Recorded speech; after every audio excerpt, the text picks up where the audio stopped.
महाराष्ट्र क्रांती news, आवाज सर्वसामान्यांचा। अकोला महानगरपालिकेच्या बैठकीत पत्रकारांना प्रवेश नाकारल्याने प्रवेशद्वारावर प्रचंड गोंधळ।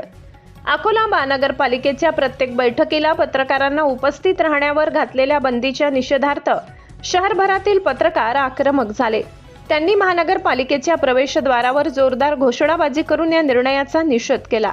मिळालेल्या माहितीनुसार बैठकीचे वार्तांकन करण्यासाठी आलेल्या पत्रकारांना अचानक आत प्रवेश नाकारण्यात आला, ज्यामुळे त्यांच्यात प्रचंड संताप निर्माण झालाय। पत्रकारांच्या मते हा निर्णय पारदर्शकतेच्या विरोधात असून लोकशाही व्यवस्थेवर प्रश्नचिन्ह निर्माण करतो। परिस्थिती नियंत्रणात आणण्यासाठी मोठा पोलीस बंदोबस्त ठेवण्यात आलाय। कोणताही अनुचित प्रकार टाळण्यासाठी प्रवेशद्वारावर मोठ्या संख्येने पोलीस कर्मचारी तैनात करण्यात आले आहेत। वातावरण तणावपूर्ण असून पत्रकार आपले हक्क परत मिळविण्याच्या मागणीवर ठाम आहेत। महाराष्ट्र क्रांती न्यूज साठी अकोला जिल्हा प्रतिनिधी इम्रान खान। एक मिनिट पालकमंत्री साहेब ऍडव्होकेट आकाश फुलकर साहेब आम्हाला मीटिंग मध्ये बसू देतात। मग त्या डीपीसी पेक्षा महापालिका मोठी आहे का?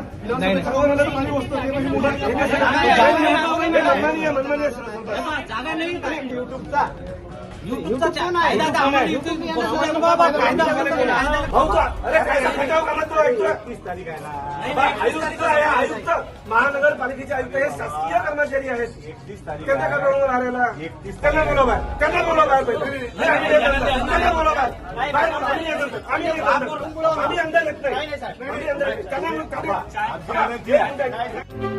अशाच नवनवीन बातम्या पाहण्यासाठी आमच्या महाराष्ट्र क्रांती न्यूज या YouTube चॅनलला लाईक करा, सबस्क्राईब करा आणि बेल आयकॉनला प्रेस करा।